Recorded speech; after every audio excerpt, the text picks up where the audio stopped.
Hi guys, welcome back to Vandala's Life. I'm gonna try to make this video kind of short if I can. I'm gonna just go through like the facts of what's going on right now. So a couple days ago, like almost a week now or so, I felt like something on his right side, below his rib cage, like a lump, and I just thought. At first, I just thought maybe it was bowel movement or something. I wasn't even like thinking how far over or anything it was. He hadn't had a bowel movement in like 2 days, so I just assumed it was that. Then he had some bowel movements after a while, the next day or so. So it was like almost 3 days before he had a bowel movement. And then when I noticed that, like I was just waiting for the bump to go down, I thought, oh, now it's gonna start moving, and it didn't. So I kept checking his temperature. There was no spike. And I touched the lump, and he wasn't showing any signs of pain or any kind of like wincing, nothing. And then I just looked at his stomach, and there was no redness, no like sign of infection or anything like that. So I waited a little bit longer just to see if it would go down. And then we called the doctor, and I talked to her, and she said to bring him in. Sorry, I'm like thinking, that's why I keep looking away about it.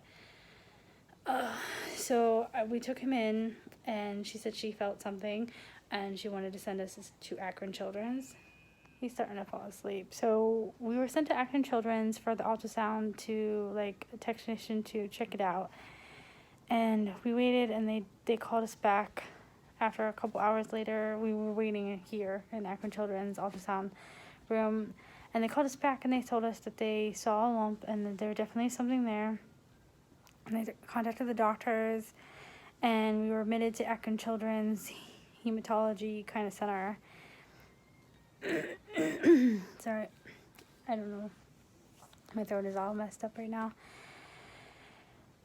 So now we're in the room, and they tell us that there's a lump, and that they were going to check the next day, which was, I think, was yesterday or so, the day before, yesterday. They were going to check to see if there's any other growths in his body. So to make sure it's just isolated to his kidney, which is what they told us it was in. And the good news was that they didn't find any more lumps throughout his body, and they said that it is just isolated at this moment to his kidney. So they're deciding on Friday, today's Thursday, like the 29th, I believe. I could be incorrect, but I think it's Thursday, the 29th of August. So they're saying Friday, if everything goes as planned, that they are going to remove his entire kidney, because the kidney can't really be saved, and it's fully taken over the kidney.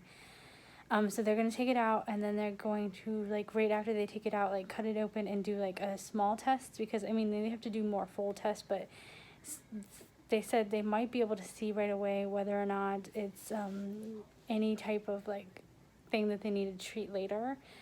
Like, so if it's cancerous, or if there's something else to it, it's not just a benign tumor, then they are going to put in, like, a little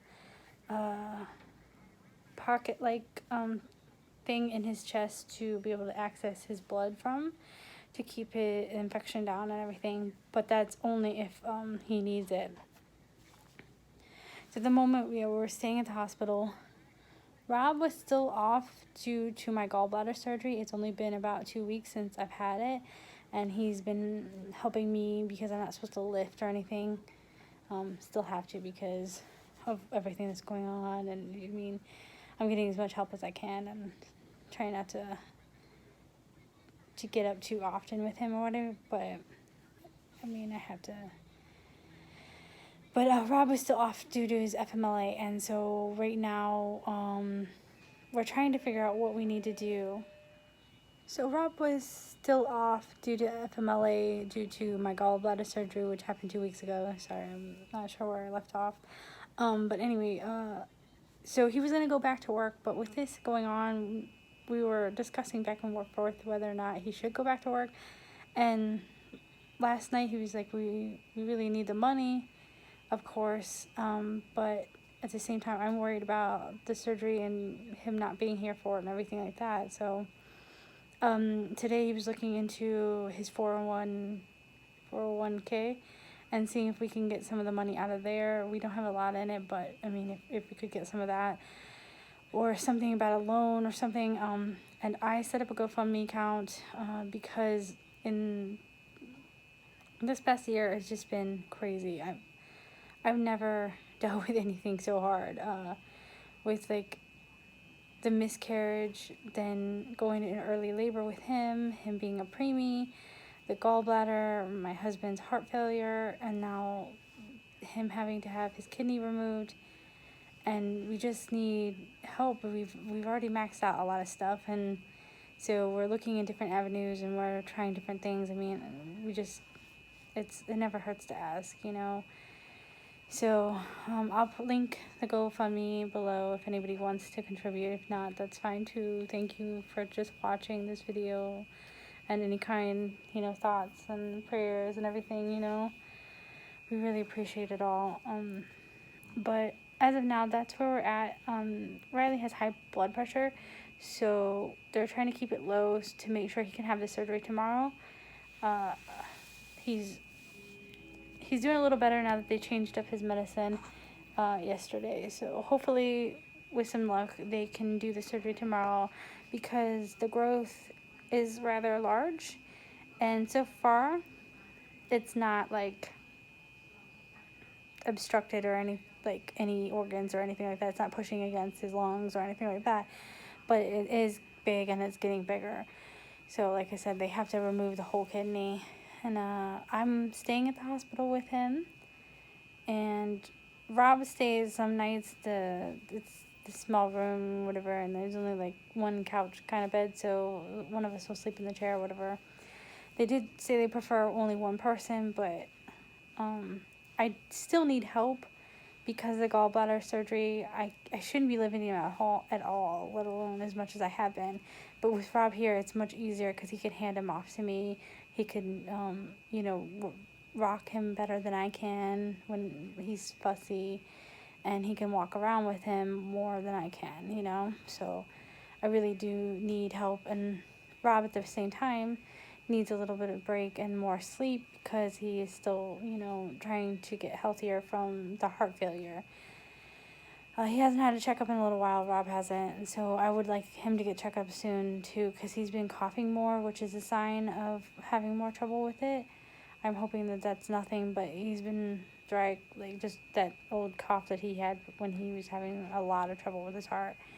So we're probably gonna get him checked out, and I was checked out not that long ago, so they said I was healing well, but I'm still in the early stages of healing.